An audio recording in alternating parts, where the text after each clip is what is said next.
కొద్ది సమయం దేవుని వాక్యాన్ని మనం ధ్యానించుకుందాం. పరిశుద్ధ గ్రంథంలో నుండి ఆదికాండము 34వ అధ్యాయము మొదటి 2 వచనాలని చదువుకుందాం. లేయా యాకోబును కనిన కుమార్తె అయిన దీనా ఆ దేశపు కుమార్తెలను చూడవెళ్ళెను. ఆ దేశము నేలిన హివ్వీయుడైన హామోరు కుమారుడగు షెకెము ఆమెను చూచి ఆమెను పట్టుకుని ఆమెనుతో సైనించి ఆమెను అవమానపరచెను. ఆదికాండము 34వ అధ్యాయాన్ని మనం ధ్యానించబోచున్నాం.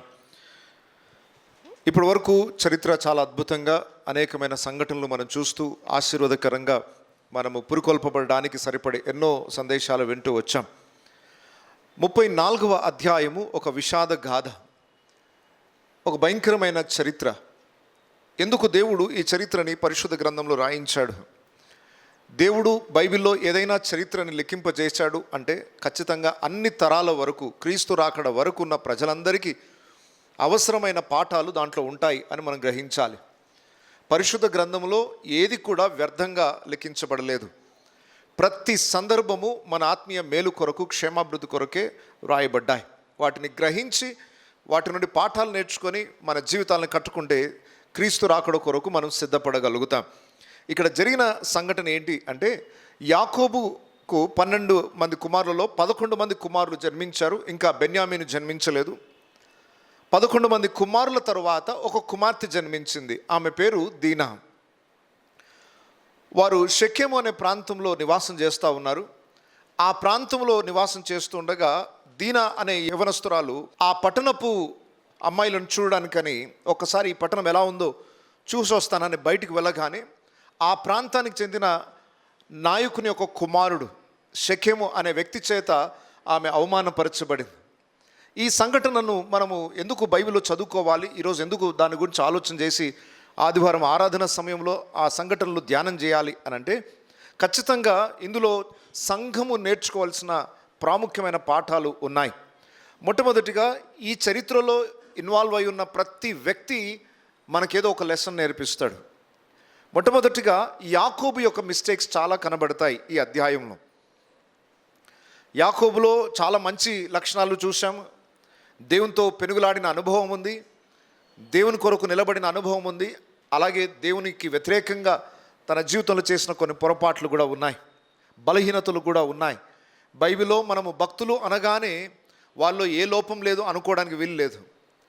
వాళ్ళు మనలాంటి రక్తమాంసములు గలవారే, ఏలియా మన వంటి స్వభావం గలవాడే అన్నట్టుగా బైబిల్లో ఉన్న భక్తులందరూ మన వంటి స్వభావం గలవారే. అయినను దేవుని యొక్క కృప ద్వారా వాటిని అధిగమిస్తూ వారి జీవిత కాలంలో దేవునికి దగ్గరగా వారు ఎలా చేర్చబడ్డారు అనే విషయాలనే మనం చరిత్రలో నేర్చుకుంటాం. సరే, యాకోబులో చాలా లోపాలు మనకు కనబడతాయి. సో దాంట్లో ఒక లోపం ఏంటి అనంటే, తన మామయ్య ఉన్న లాబాను ఇంటి దగ్గర యాకోబు ఉన్నప్పుడు దేవుడు మాట్లాడి ఎక్కడికి వెళ్ళమన్నాడు? నీవు పుట్టిన దేశమునకు వెళ్ళుము అన్నాడు. ఏ దేశంలో పుట్టాడు అంటే, ఏ ప్రాంతం నుండి ఆయన బయలుదేరి వచ్చాడో కరెక్ట్గా ఆ ఊరికే వెళ్ళాలి. ఆయన బెయేర్షెబా అనే ప్రాంతానికి వెళ్ళాలి. ఎక్కడైతే తన తండ్రి ఉన్నాడో తన తండ్రి ఉన్న ఇంటికి వెళ్ళాలి. యాకోబు అక్కడికి వెళ్ళలేదు. అది ఇంకా చాలా దూరం ఉంది ప్రయాణం. ఈయన ఉన్న ప్రాంతం నుండి బయలుదేరి కనీసం బేతేలు దగ్గర కూడా రాలేదు. బేతేలు నుండి ఒక దిన ప్రయాణం ఇంకా వారి తండ్రి నివాసం చేసే ప్రాంతం. యాకోబు కొంచెం ముందే ప్లేస్ చూసుకొని సెటిల్ అయిపోయాడు. షెకెం అనే ప్రాంతాన్ని చూసి ఈ ప్రాంతం చాలా అనుకూలంగా ఉంది, నేను ఇక్కడ నివాసం చేస్తాను అంటే తండ్రి ఇంటికి వెళ్ళలేదు. ఇంకా ఒక దినమంతా ప్రయాణం అంత దూరంలోనే తన ఇంటిని కట్టుకున్నాడు. నేను అంటాను, దేవుడు వెళ్ళమన్న చోటికి 100% మనం వెళ్తే ఎన్నో నష్టాలు జరగకుండా ఉంటాయేమో అనుకుంటున్నాను. కనీసం బేతేలు వరకు వెళ్ళినా బాగుండేదేమో. బేతేలు అనే పేరు ఆయనే పెట్టాడు. దేవుని ఇల్లు, దేవుని మందిరం అని పేరు పెట్టాడు. అక్కడి వరకన్నా రావాలి కదా. కనీసం ఆ స్థలానికి కూడా రాలేదు. ఇంకా ముందే ఒక స్థలాన్ని చూసుకున్నాడు, అక్కడ నివాసం చేశాడు. దేవుడు వెళ్ళమన్న చోటికి వెళ్తే, దేవుడు చేయమన్న పని చేస్తే ఎన్నో నష్టాలు జరగకుండా ఉంటాయి. అక్కడే ఉండిపోవడం ద్వారా షెకెములో ఉన్న ప్రజల ద్వారా తన కుటుంబాన్ని నష్టపోవాల్సి వచ్చింది. ఒక భయంకరమైన దుర్ఘటన ఎదుర్కోవాల్సి వచ్చింది. నేను అనుకుంటాను, ఒకవేళ ఇది ఆ స్థలం దాటి వెళ్ళిపోతే ఈ సమస్య ఉండేది కాదేమో. లోతు కుటుంబంలో కూడా ఇదే పొరపాటు జరిగింది. సొదొమ గొమొరాని దేవుడు నాశనం చేయాలనుకున్నప్పుడు ఆ స్థలాన్ని విడిచిపెట్టి దేవుడు ఒక ప్రాంతానికి వెళ్ళమన్నాడు లోతుని. లోతు దానికి అంగీకరించాలి. అంత దూరం వెళ్ళలేను, దగ్గరలో ఉన్న ఈ గ్రామానికి వెళ్ళడానికి అనుమతినివ్వు అన్నాడు. సరే, నీ ఇష్టం, వెళ్ళు. దేవుడు వెళ్ళమన్న చోటికి కాకుండా ఈయన ఇష్టపడిన చోటికి వెళ్ళాలనుకున్నాడు. ఓకే, వెళ్ళు, దాని తగిన ప్రతిఫలం అనుభవించాల్సిందే. లోతు ఆ ప్లేస్కి వెళ్ళడం ద్వారా ఏం జరిగింది? లోతు యొక్క కుమార్తెలు పాపం చేయడానికి అది కారణమైంది. ఎందుకంటే ప్రపంచంలో ఇంకా వేరే మానవులే లేరు, మానవ వంశమే అంతరించిపోతుంది అనుకున్నారు వాళ్ళు. వాళ్ళ అజ్ఞానాన్ని, ఆ ప్రాంతాన్ని బట్టి ఆ అజ్ఞానం పనిచేసింది. అదే దేవుడు వెళ్ళమన్న చోటికి వెళ్తే ఆ ప్రాంతం నాశనం కాకుండా ఉండేది. అక్కడున్న ప్రజలను బట్టి వారు ఎవరినో వివాహం చేసుకునేవారు, భయంకరమైన పాపం జరగకుండా ఉండేది. దయచేసి గమనించండి, మన జీవితాల్లో కూడా దేవుడు చెప్పిన పని సగం చేసి ఆపడం కాదు, 100% చేయాలి. యాకోబుని దేవుడిని తండ్రి ఇంటికి వెళ్ళమన్నాడు, బయలుదేరాడు, కానీ మధ్యలోనే ఆగిపోయాడు. ఈరోజు ఇక్కడ ఉన్న వారు ఎంతోమంది దేవుని స్వరాన్ని వింటున్నారు, లోబడినట్టే చేస్తున్నారు, కానీ ఇంకా చేరవలసినంత స్థాయికి చేరట్లేదు. దేవుడు వెళ్ళమన్న స్థాయికి వెళ్ళట్లేదు. దేవునికి 100% విధేయత చూపించట్లేదు. దేవుడు ఏ స్థలంలో ఉండమన్నాడు, ఏ పని చేయమన్నాడు, దగ్గర దాకా వెళ్తున్నారు, కానీ కొంచెం దూరంలోనే ఆగిపోతున్నారు. అది ఏ పరిస్థితి అయినా కావచ్చు, ఏ స్థలమైనా కావచ్చు, ఏ పనైనా కావచ్చు. దేవుడు చెప్పింది చెప్పినట్టుగా దాంట్లో మన ప్రమేయం లేకుండా, మన ఆలోచనలు అందులో దూర్చకుండా ఆయనకు సంపూర్ణమైన విధేయత చూపిస్తే ఎన్నో ప్రమాదాల నుండి తప్పించుకోగలుగుతాం. సో యాకోబు యొక్క మొదటి మిస్టేక్, దేవుని మాట 100% అతడు చేయలేదేమో అనిపించింది నాకు. సెకండ్ మిస్టేక్ యాకోబుది ఏంటంటే, ఒక తండ్రిగా ఫెయిల్ అయిపోయాడు.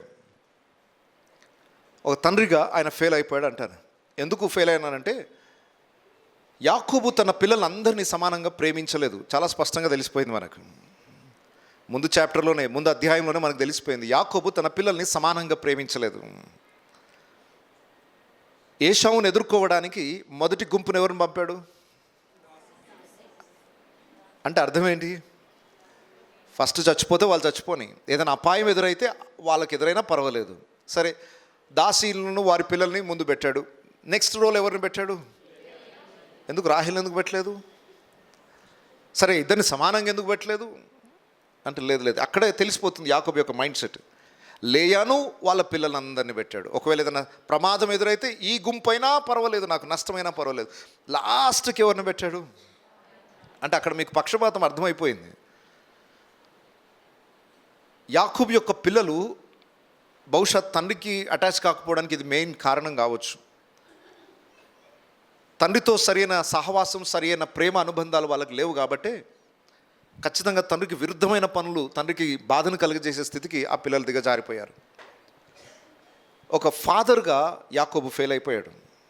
ఒక తండ్రిగా తన బాధ్యతని సరిగా నిర్వహించలేదు.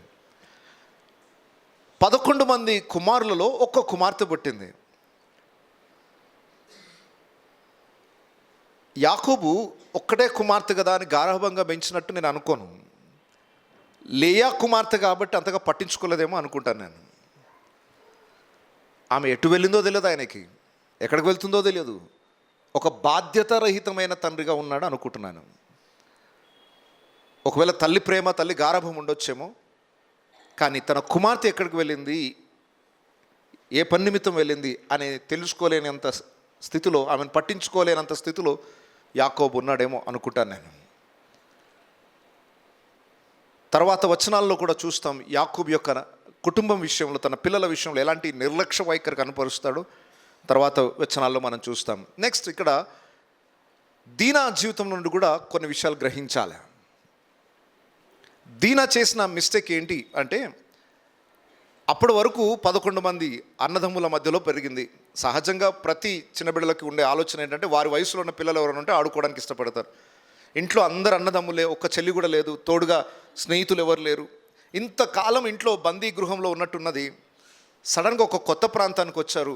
ఒక్కసారి బయటికి వెళ్ళి చూసి వస్తాను, బయట ప్రపంచాన్ని చూసి వస్తాను అన్న ఆలోచన ప్రారంభమైంది.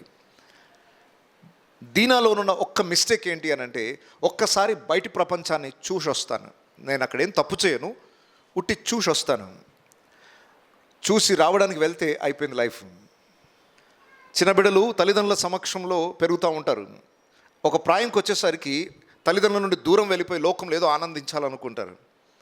అదే ప్రమాదానికి దారితీస్తుంది. వాళ్ళ అమాయకులే, వారికి ఏం తెలియదు, కానీ లోకం భయంకరమైనది. లోకం అమాయకంగా లేదు, లోకము భయంకరమైన దుష్టత్వంలో ఉంది. కొంచెం అజ్ఞానంగా లోకంలో ఏముందా అని ఎక్స్ప్లోర్ చేయడానికి బయలుదేరామంటే ఖచ్చితంగా సింహపు నోట్లో తలబెట్టినట్టే ఉంటుంది లోకం. దీనా చేసిన మిస్టేక్. నేను అంటాను, తల్లిదండ్రుల పర్మిషన్ తీసుకుందని నేను అనుకోను. డాడీ మరి నేను బయటికి వెళ్ళాలనుకుంటున్నాను, వెళ్ళొచ్చా అని అడిగిందని అనుకోవట్లేదు. స్వతంత్రంగా ఎవరు చెప్పకుండా వెళ్ళిపోయింది ఒంటరిగా. ఇక్కడున్న తల్లిదండ్రులకు, ఇక్కడున్న యవనస్తులకు అందరికీ ఒక అద్భుతమైన పాఠం. అమ్మా, తండ్రులారా, తల్లులారా, మీ పిల్లలు రోజు ఎక్కడికి వెళ్తున్నారో మీకు తెలుసా? మీకు చెప్పెళ్తున్నారా? పెద్దోళ్ళు అయిపోయారండి, ఇప్పుడు చెప్పకుండా వెళ్ళిపోతారు. మేమే కనుక్కోవాలి. రాత్రి 11 అయింది, ఇంకా రాలేదేంటమ్మా, ఇంకా రాలేదేంటని మేము కనుక్కోవాలి. అలాంటి పరిస్థితులు ఉంటే మీరు ప్రమాదంలో ఉన్నట్టే. ఒకవేళ మీ బిడ్డలు ఇక్కడికి వెళ్తున్నాను అని చెప్పి, అబ్బాయి అయినా అమ్మాయి అయినా, తల్లిదండ్రుల యొక్క సంరక్షణలో ఉన్నంత వరకు సేఫ్గా ఉంటారు. ఏ రోజైతే మా డాడీకి చెప్పాల్సిన అవసరం లేదు, మా మమ్మీకి చెప్పాల్సిన అవసరం లేదు అనుకుంటున్నారో వారు ప్రమాదంలో ఉన్నారని మీరు ముందుకు గ్రహించండి. కొన్నిసార్లు తల్లిదండ్రులు చేస్తున్న పెద్ద మిస్టేక్ ఏంటంటే, ఏదమ్మా మీ అమ్మాయి ఏది అని అంటే, వాళ్ళ ఫ్రెండ్స్తో పార్టీకి వెళ్ళిందండి, రేపు వస్తుంది. చాలా సిగ్గుపడాల్సిన విషయము. మీరు భారతదేశంలోనే ఉన్నారు, ప్రపంచంలో ఏ దేశంలో లేరు. సురక్షితమైన దేశం కాదు, సురక్షితమైన ప్రాంతం కాదు.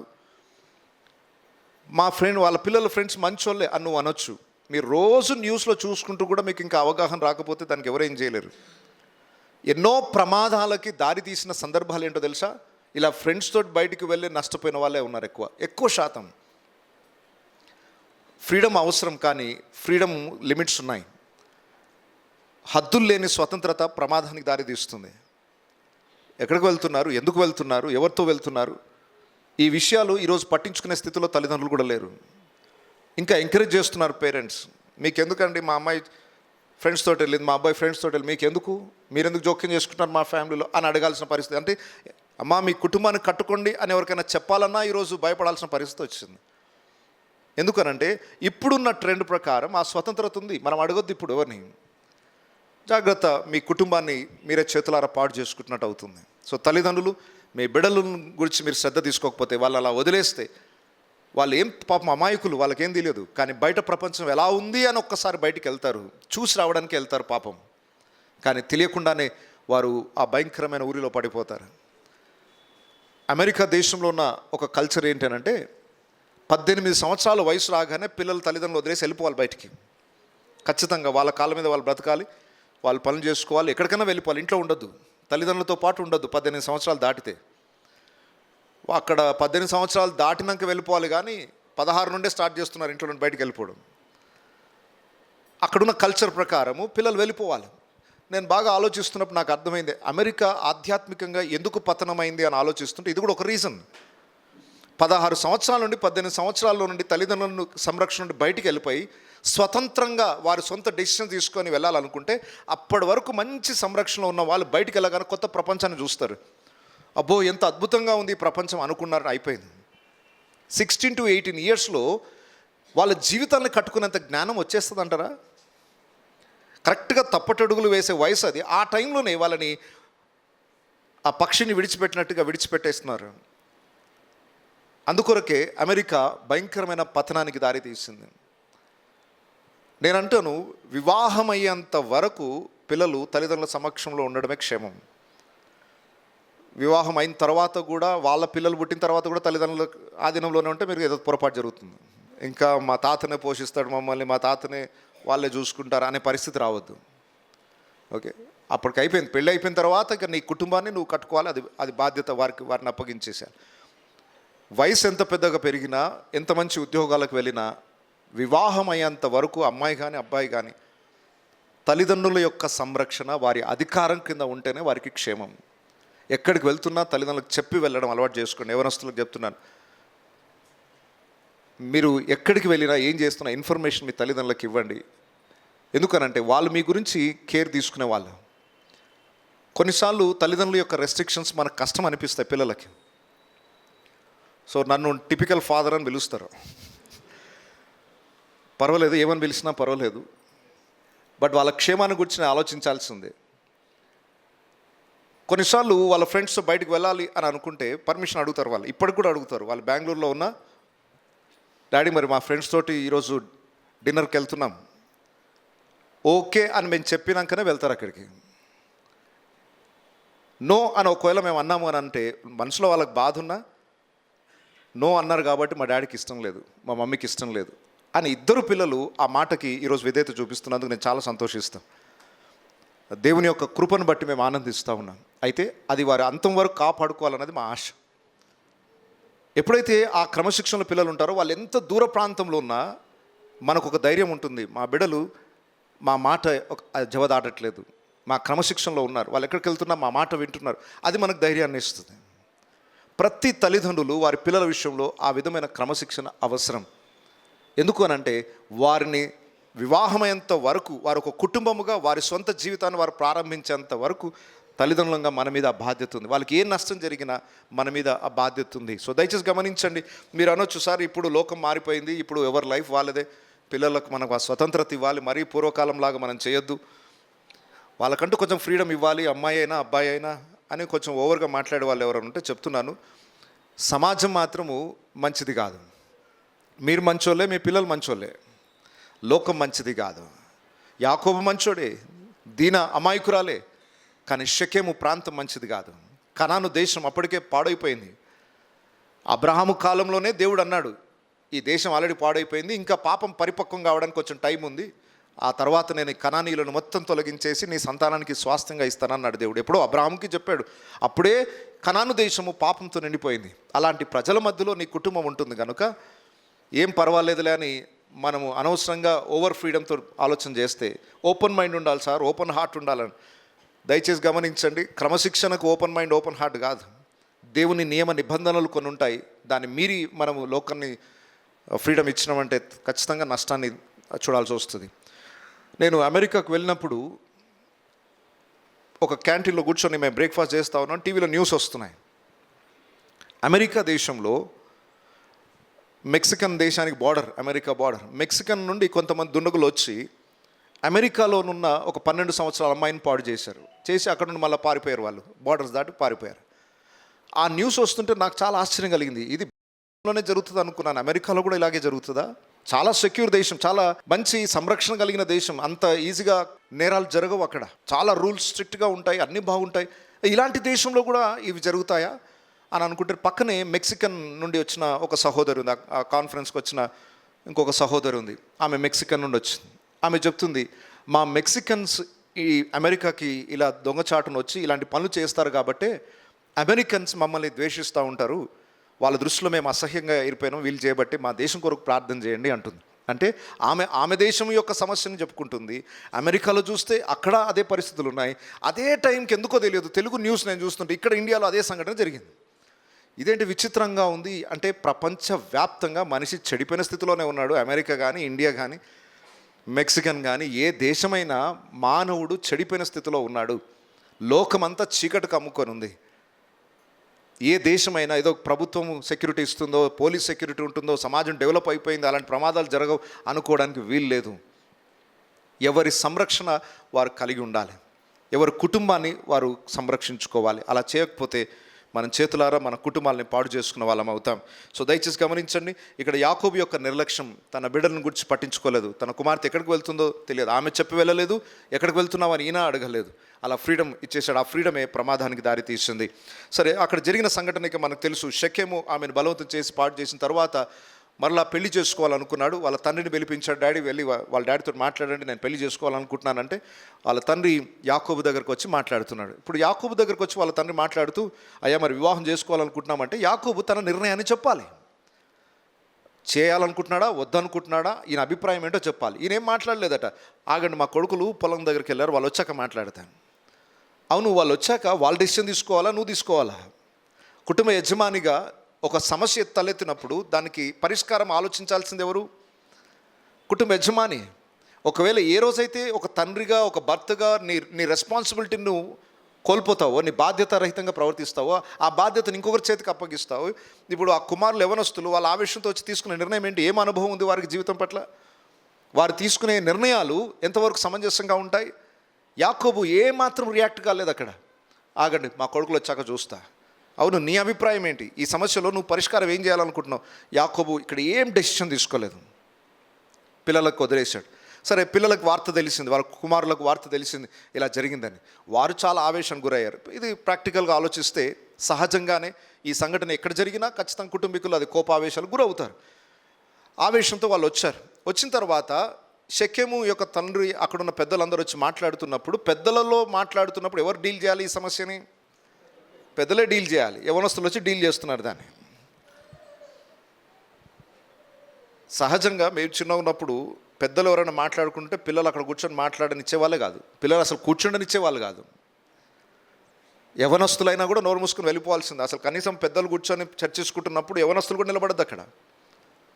ఇప్పుడు ఏమైపోయిందంటే పెద్దలను కూర్చోబెట్టి పిల్లలు పంచాయతీ తీర్చే పరిస్థితి వచ్చింది. యవనస్తులు వచ్చారు. వీళ్ళు చాలా మాస్టర్ మైండ్, చాలా అద్భుతమైన ప్లాన్ వేసుకున్నారు.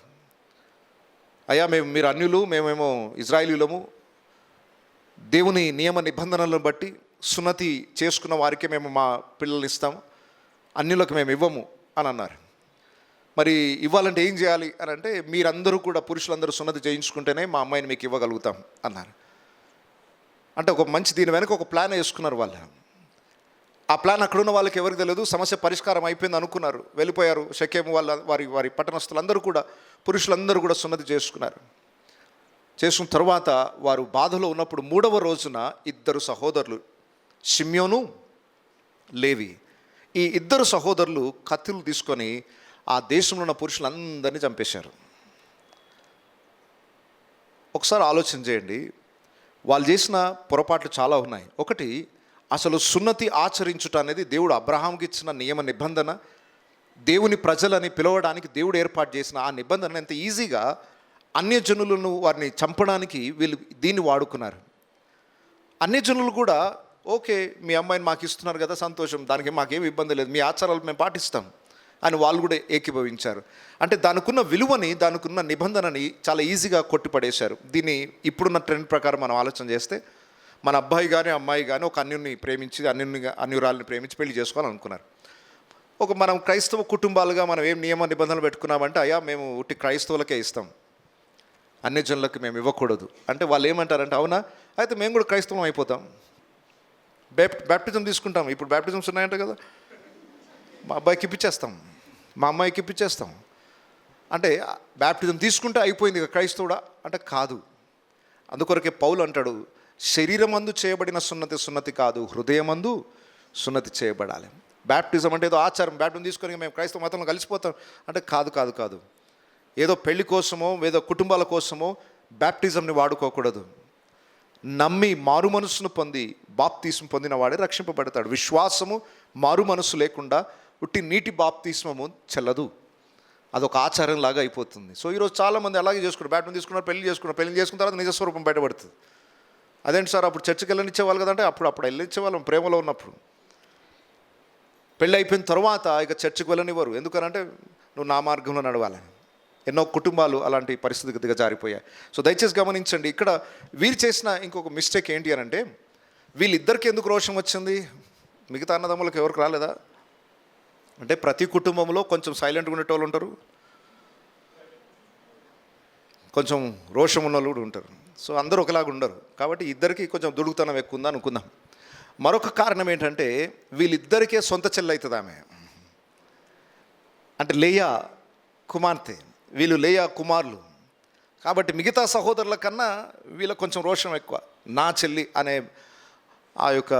ఆ ప్రేమ అనుబంధాన్ని బట్టో తెలియదు, కాకపోతే ఆవేశానికి గురి చేయబడ్డారు. అయితే వారు చేసిన పని మాత్రం 100% తప్పు.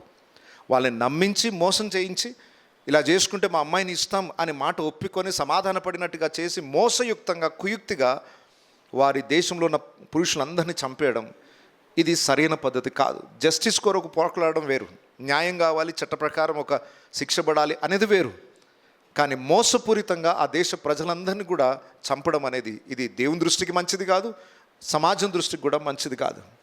వారు వెళ్ళి చేసిన పని చాలా భయంకరమైనది. అయితే యాకోబు యొక్క పొరపాటు కూడా చూడండి. వాళ్ళందరూ వెళ్ళేసి అలా చంపేసి వచ్చారు కదా, మరి మిగతా అన్నదమ్ములు ఏం చేయలేదంటే వాళ్ళు కూడా చేశారు, వాళ్ళు కూడా మహానుభావులే. వీళ్ళిద్దరు వెళ్ళేసి అందరు పురుషులు చంపేసి వస్తే ఇంకెంతమంది అన్నదమ్ములు ఉన్నారు? 11లో 2, ఇంకా 9 మంది. ఈ 9 మంది ఏం చేశారంటే, మరి వాళ్ళు కూడా ఒక చేయాలి కదా. వీళ్ళు వెళ్ళేసి అందరు పురుషులను చంపేసి వస్తే మిగిలిన వాళ్ళు వెళ్ళేసి ఆ పట్టణాన్ని దోచుకొని వచ్చారట. ఆ పట్టణంలో ఉన్న పశువులను, మందలను, వాళ్ళ వాళ్ళ వస్తువులను అన్నిటిని ఎత్తుకొని వచ్చారు. అసలు ఏం పని వాళ్ళు చేసేది ఏంటి? ఇలా చేసి వచ్చిన తర్వాత యాకోబు ఏం మాట్లాడుతున్నారు? ఇప్పుడు యాకోబు యొక్క మాటల్లో ఆయన గుణం మీకు బయటపడుతుంది. 30 వచనం చూడండి, 34వ అధ్యాయం 30 వచనం. అప్పుడు యాకోబు షిమ్యోనును లేవీని చూచి, మీరు నన్ను బాధపెట్టి ఈ దేశ నివాసులైన కనానీయుల్లోనూ పెరిజీయుల్లోనూ అసహ్యునిగా చేసితిరి. నా జనసంఖ్య కొంచెమే, వారు నా మీదకి గుంపుగా వచ్చి నన్ను చంపెదరు, నేనును నా ఇంటి వారిను నాశనమగుదమని చెప్పెను. రైట్. ఎవరితో మాట్లాడుతున్నాడు యాకోబు?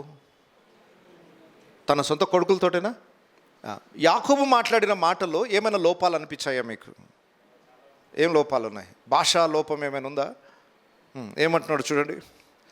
యాకోబు షిమ్యోనును లేవిని చూచి, మీరు నన్ను బాధపెట్టి ఈ దేశ నివాసులైన కనానీయులలోనూ పెరిజీయులలోనూ అసహ్యునిగా చేసి తిరి. తన కుమార్తె నష్టపోయినప్పుడు బాధలేదు, అప్పుడు చెప్పలేదు ఈ మాట.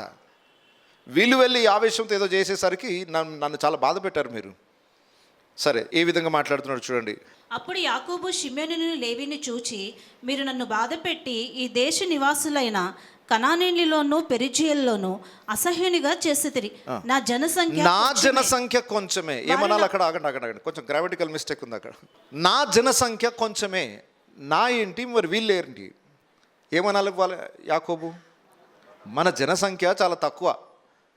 మన అనే వర్డ్ రాలేదు. అంటే వీళ్ళు నా కొడుకులే కాదన్నట్టు మాట్లాడుతున్నాడు అక్కడ. మీరు చేసిన పనికి నేను చావాల్సి వస్తుంది, నేను ఇబ్బంది పడాల్సి వస్తుంది, నా కుటుంబం నే అనే మాటలు చూడండి. నా జనసంఖ్య కొంచెమే, వారు నా మీద గుంపుగా వచ్చి, మన మీద అనలేదు, నా మీద గుంపుగా వచ్చి నన్ను చంపెదరు, నేనును నా ఇంటి వారును నాశనమగుదామని చెప్పాను. లెక్క ప్రకారం ఏం చెప్పాలి అక్కడ? మనం చస్తాము మీరు చేసిన పనికి, మన ఫ్యామిలీ అంతా నష్టపోతుంది అనాలి. అంటే యాకోబు యొక్క మాటలు అర్థమవుతుంది వీళ్ళని సరిగా ప్రేమించట్లేదు అని. అసలు అన్నదమ్ములంతా కలిసి లాస్ట్కి యోసేపు మీద కక్ష పట్టింది కూడా ఈ కారణాన్ని బట్టే. తర్వాత స్టోరీ వస్తుంది మనకి. దయచేసి తల్లిదండ్రులారా, మీ పిల్లలు 2 3 10 మంది ఉన్నా అందరిని సమానంగా ప్రేమించండి. అబ్బాయి అయినా అమ్మాయి అయినా ఖచ్చితంగా ప్రేమ విషయంలో మాత్రం పక్షపాతం లేకుండా చూడండి. ఎందుకంటే మీ పిల్లల్ని వారు నాశనం కావడానికి, వాళ్ళ మధ్యలో ప్రేమ లేకుండా చేయడానికి మీరే కారకులు అవుతారు. వాళ్ళు ఆరోగ్యంగా ఉన్నా అనారోగ్యంగా ఉన్నా, రంగులో తేడా ఉన్నా, ఆడ మగ అయినా ఏదైనా కానీ దయచేసి తల్లి ప్రేమ తండ్రి ప్రేమ వారికి సమానంగా దొరికితే వాళ్ళ మధ్యలో ప్రేమ సరిగ్గా ఉంటుంది. కొన్నిసార్లు మనమే వ్యత్యాసం చూపించేసరికి పిల్లల మధ్యలో కూడా వ్యత్యాసం వచ్చేస్తుంది. ఆ ప్రమాదం రాకుండా చేయండి దయచేసి కుటుంబాల్లో. సరే, ఇక్కడ యాకోబు మాటల్లో కూడా మనకు అర్థమైపోతుంది, ఈయన ఒక తండ్రిగా మాట్లాడట్లేదు, ఒక పరాయి వాళ్ళలాగా మాట్లాడుతున్నాడు. తన సొంత పిల్లలే అరే మన కుటుంబం పాడైపోతుంది, మనము మా అన్న మాట రావట్లేదు అని అంటే ఆ రిలేషన్షిప్ వారికి లేనట్టే అనిపిస్తూ ఉంది. సరే, ఇక్కడ షిమ్యోను లేవి చేసిన పెద్ద మిస్టేక్ నుండి మనం నేర్చుకోవాల్సిన పాఠం ఏంటంటే, చూడండి, సమస్యలు జీవితంలో ఏదో ఒక రీతిగా ఎన్నో సమస్యలు వస్తాయి, కానీ ఆవేశంతో పరిష్కారం మాత్రం జరగదు. ఆవేశం అనర్థాలకు దారి తీస్తుంది అంటాం. తన కోపమే తనకు శత్రువు, తన శాంతమే తనకు రక్ష. ఇవన్నీ పెద్దలు ఊరికే చెప్పలేదు. నరుని కోపము దేవుని నీతిని నెరవేర్చు. ఆవేశం అందరికీ వస్తుంది, కానీ ఆ ఆవేశంతో తీసుకునే నిర్ణయాలే చాలా ప్రమాదానికి దారితీస్తాయి. సమస్య ఉంది, కానీ పరిష్కారం ఏంటి అని ఆలోచించాలి, పెద్దలను కూర్చోబెట్టాలి, చర్చించాలి. అలాంటి ఆలోచనలు ఏం లేవు. ఎవరైనా ప్రాయంలో ఉన్నారు, ఆవేశం వచ్చేసింది, వెళ్ళిపోయి కత్తులు తీసుకున్నారు, వెళ్ళిపోయి అందరిని చంపేసి వచ్చేసారు. ఇది చుట్టూ ఉన్న దేశాలు నిజంగానే ఒకవేళ యాకోబు పలికినట్టుగా ఈ షెకెము ప్రాంతానికి చుట్టూ ఉన్న వాళ్ళంతా వాళ్ళ బంధువులే. వేరే దేశ ప్రజలు, వేరే విలేజ్ ప్రజలందరూ కూడా ఒకవేళ సైన్యంగా వచ్చి వీళ్ళు పరదేశులు మన దగ్గరకు వచ్చారు, మన ఊరిలోనే ధ్వంసం చేస్తున్నారని చెప్పేసి ఒకవేళ వాళ్ళందరూ వచ్చి మీద పడితే వీళ్ళ పరిస్థితి ఏంటి? చుట్టూ ఉన్న వారికి శత్రువులు అయిపోయారు. పైగా సున్నతి అనేది ఆచరణ పెట్టేసి అన్యజనుల మధ్యలో దేవుని నామాన్ని కూడా దూషణ పాలు చేశారు. వీళ్ళు పలానా వ్యక్తులట, వీళ్ళు వాగ్దాన జనాంగ ప్రజలట, వీళ్ళు ఇట్లా ఉంటే ఇలా చేయాలట అని ఇన్ని విషయాలన్నీ చెప్పుకున్నప్పుడు దేవుని నామం కూడా దూషణ పాలు అవుతుంది. వీరి ఆవేశము ఎంతోమంది ప్రాణాలు తీసింది, దేవుని నామం దూషణ పాలు చేస్తుంది, తన కుటుంబానికి కూడా ప్రమాదాన్ని తలెత్తే అవకాశం ఇచ్చింది. దయచేసి గమనించండి, ఈ రోజున్న సమాజంలో పరిస్థితి కూడా ఆవేశానికి మాత్రం అంతులేదు. ఇక కోపాలు ఎవరిని ముట్టుకున్నా కోపాలే. ఎవరిని చూసినా ఆవేశాలు ఇంతంత కాదు. నేను చెప్పాను కదా, బీపీ చూసుకోవాల్సిన అవసరం అందరికీ ఉన్నది. మీటర్ అక్కర్లేదు. చిన్న పిల్లల్లో కూడా బీపీ ఉంది. కావాలంటే చెక్ చేయండి. వాళ్ళ చేతిలో ఉన్న ఫోన్ ఒక్కసారి తీసి పక్కన పెట్టండి, కరెక్ట్గా అదే టైంకి బీపీ మీటర్ పెట్టండి. ఓకే, మీటర్ సరిపోదేమో దానికి. సో పరిస్థితులు చాలా విషమిస్తున్నాయి. అయితే దాని నుండి వచ్చే ప్రతిఫలం భయంకరమైనది. ఆవేశాలు ఎప్పుడు కూడా సరైన నిర్ణయం తీసుకోకుండా చేస్తాయి. సమస్యకి పరిష్కారాన్ని ఇవ్వదు, సమస్యను ఇంకా పెద్దగా చేస్తాయి. కుటుంబాల్లో ఎలా ఉందో మరి మీ పరిస్థితి. క్షణిక ఆవేశం ఎన్నో ప్రాణాలు తీసేస్తుంది. మరి ఈ ప్రాణాలు మళ్ళీ తిరిగి తీసుకుని రాగలరా? ఎవరో ఒక షక్యం చేసిన పనిని బట్టి ఊర్లో ఉన్న ప్రజలందరూ ఏం చేశారు? అమాయకులు. వారందరి ప్రాణాలు వెళ్ళి తీసేసి వచ్చారు. అంటే నీ ఒక్కడి ఆవేశం ఎంతోమంది అమాయకుల ప్రాణాలను కూడా తీసేస్తుంది, ఎంతోమందికి ప్రాణ నష్టం కలుగజేస్తుంది. సో దేవుని బిడ్డలు వారి కోపముతో ఏ నిర్ణయాలు తీసుకోకూడదు. ఏదైనా కోపం వస్తే సైలెంట్గా ఉండాలి. ఆ కోపం చల్లారినాకనే అప్పుడు బ్రెయిన్ బాగా పనిచేస్తుంది. ఇంకొక విషయంలో చెప్పాలంటే, పగ తీర్చుకొనుట, అసలు రివెంజ్ అనే ఆ స్వభావమే మన లోపల నుండి తీసేయాలట. నన్ను ఇంత మాట అన్నారు కదా, చూస్తావు ఏదో ఒక రోజు నాకు టైం రాదా అనే ఆ మైండ్ సెట్ని తీసేయాలట. అది మన పని కాదు. అన్యాయమును సహించుటకే మీరు పిలువబడితే. పగ తీర్చుకోవడానికి దేవుడు నూతన నిబంధనలో పర్మిషన్ ఇవ్వలేదు. ఒకవేళ చట్టరీత్యా ఏదైనా సమస్యకు పరిష్కారం కావాలంటే చేయొచ్చు. ప్రభుత్వం తన పని చేసుకోవచ్చు. చట్టాన్ని తన చేతిలోకి తీసుకోవద్దు అంటారు. చట్టం చేసే పని చేస్తే, చట్టం చేస్తే అది కరెక్ట్. మనం పట్టుకొని ఒక వ్యక్తిని కొడితే అది అన్యాయం కిందకి వస్తుంది, అది నేరం కిందకి వస్తుంది. ఆ నేరస్తుని పోలీసులకు అప్పగిస్తే వాళ్ళు కొట్టని, తిట్టని, జైల్లో పెట్టని, అది శిక్షించని, అది న్యాయం అవుతుంది. సో చట్టాన్ని మన చేతిలోకి తీసుకోవద్దు. చట్టాన్ని ఎవరు దానికి అధికారం కలిగిన వాళ్ళు తీసుకుంటారు. న్యాయాధిపతి అనే దేవుడు మనకు ఉన్నాడన్న సంగతి మర్చిపోకుండా. అది సమస్య ఏదైనా కావచ్చండి. నీ ఆవేశం మాత్రం సమస్యకు పరిష్కారం కాదు. ఎంత మీ బీపీలు కంట్రోల్లో పెట్టుకుంటే అంత మంచిది. నేను అంటాను, బీపీ ఉప్పు కారంతో కాదు, మీ మనస్తత్వంతో ఉంది. నేను అందరికంటే ఉప్పు కారం ఎక్కువనే తింటా. బీపీ వస్తుంది నాకు కూడా, కానీ దాన్ని కంట్రోల్ చేసుకోగలిగిన సామర్థ్యం దేవుడు తప్పకుండా ఇస్తాడు. అది ఉట్టి మీరు ఉప్పు కారం తగ్గించినంత మాత్రం మీ బీపీ కంట్రోల్ కాదు. లోపల స్వభావం మారాల. దేవుని మీద ఆధారపడితే తప్ప కోపాలు, ఆవేశాలు ఎవరు అంచుకోలేము. అందరికీ నోరులు ఉన్నాయి, అందరికీ ఆవేశాలు ఉన్నాయి. కానీ ఆవేశాలు తీసుకునే నిర్ణయాలు చాలా ప్రమాదకరంగా ఉన్నాయి. స్పెషల్లీ భార్యాభర్తలకు మరొక్కసారి చెప్తున్నాను, మీ కోపాలు, ఆవేశాలు ఫస్ట్ ఇంట్లో కంట్రోల్ చేయండి, తర్వాత బయట ఆటోమేటిక్ కంట్రోల్ అవుతాయి. గోడలు పాడైతాయో మీ తలలు పాడైతాయో అర్థం కాదు. కొంతమంది ఫోన్లు పాడైతే, కొంతమంది తలకాయలు పాడవుతూ ఉంటాయి. ఎవరికి నష్టం? ఆవేశంతో తీసుకునే ప్రతి నిర్ణయం అనర్థాలకి దారితీస్తుంది. వీళ్ళను గురించి యాకోబు మర్చిపోలేదు ఈ చేసిన పని. చూడండి, యాకోబు ఆయన చనిపోయే ముందు 12 మంది కుమారులను నిలబెట్టి ఆశీర్వదిస్తాను రండి అని చెప్పి నిలబెట్టాడు అందరినీ. అంతేనా? ఆదికాండం 49వ అధ్యాయం చూడండి. వాళ్ళందరినీ నిలబెట్టి, అసలు ఎందుకు నిలబెట్టాడు అక్కడ? మొదటి వచనం చూడండి. యాకోబు తన కుమారులు పిలిపించి ఇట్లనెను, మీరు కూడి రండి, అంత్యదినములలో మీకు సంభవింపబో సంగతులను మీకు తెలియజేసేదను అని 12 మంది కుమారులను నిలబెట్టి ఇక ఒక్కొక్కరి గురించి చెప్పుకుంటూ వచ్చి 5-6 వచనాలు చూడండి. షిమ్యోను, లేవి అనువారు సహోదరులు. వారు ఖడ్గములు, బలత్కారములు, ఆయుధములు. నా ప్రాణమా, వారి ఆలోచనలో చేరవద్దు.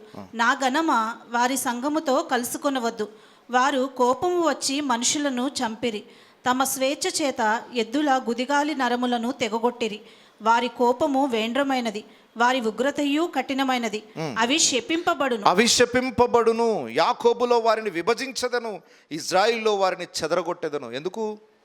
ఈ ఇద్దరు కుమారులను గురించిన ప్రస్తావన రాగానే, నా ప్రాణమా వారి ఆలోచనలో చేరకు, అసలు ఆ గుంపులో చేరకు, వాళ్ళ ఎమోషన్స్తో నువ్వు ఏకీభవించకు. వారి ఆ ఉద్రేకాలు, ఆవేశాలు అవి శాపగ్రస్తమైనవి, శాపాన్ని కొని తెచ్చిపెడతాయి. మీరు అనుకుంటున్నారు ఆవేశంతో ఏమైపోతుందిలే అనుకుంటున్నారు. ఏదో ఆవేశంలో అన్నేసాను, ఆవేశంలో చేసేసాను అంటున్నావు. అది నీ శాపానికి దారి తీస్తుంది, నీ కుటుంబానికి శాపాన్ని తీసుకొచ్చి పెడుతుంది.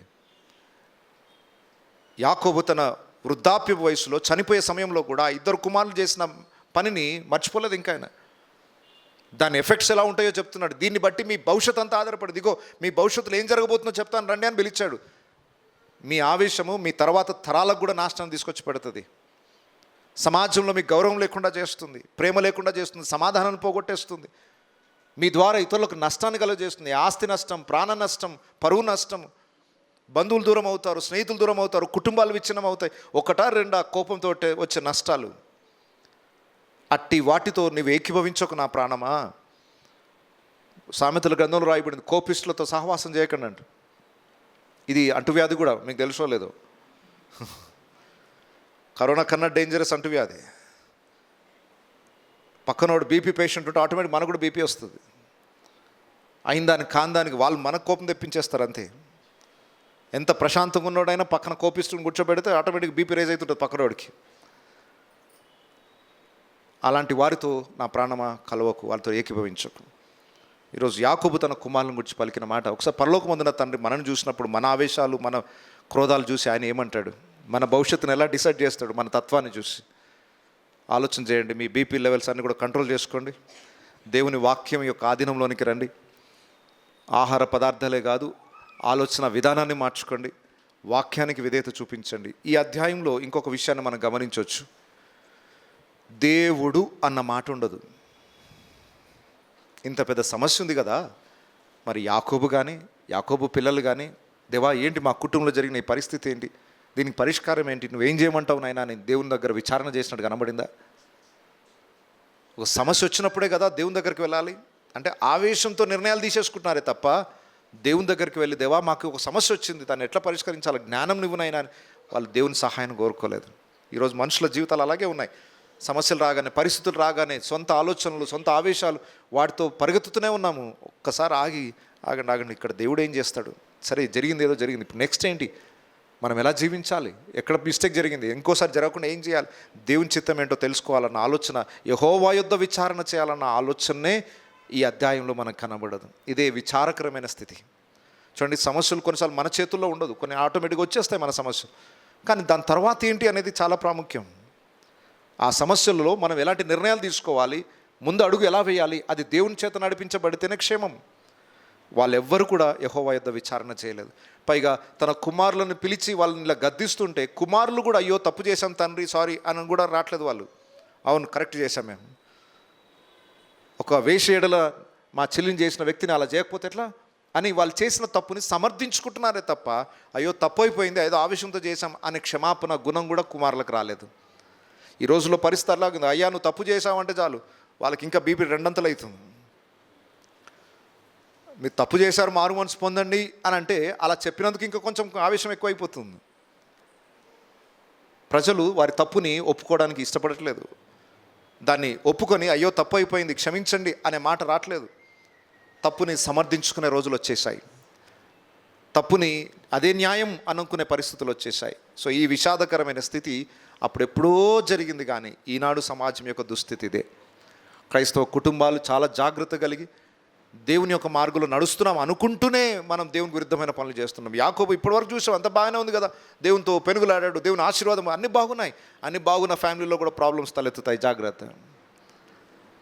ఉట్టి అన్యజనుల కుటుంబాల్లోనే కాదు, యాకోబు లాంటి ఆశీర్వదించబడిన వ్యక్తి కుటుంబాల్లో కూడా ఎక్కడో ఒక దగ్గర లూప్ హోల్స్ ఉంటాయి. ఎక్కడో ఒక దగ్గర ఎంత పెద్ద ఓడకైనా ఒక రంధ్రం తెలియకుండా ఒక చిన్న క్రాక్ వస్తే చాలు ఓడంతా మునిగిపోవడానికి కారణమవుతుంది. అన్యజనుల కన్నా మరి ఎక్కువగా భయముతో, భక్తితో మనం బ్రతకాలి. ఈ భక్తిని అంతం వరకు కాపాడుకోవాలి. నేనును నా ఇంటి వారిని యెహోవాను సేవించదమన్న మాట చచ్చిపోయేంత వరకు ఆ సాక్ష్యం మన జీవితాల్లో ఉండిపోవాలి. అట్టి కృప దేవుడు మనకు అనుగ్రహించును గాక. అందరం తల వంచుదాం, కళ్ళు మూసుకుందాం.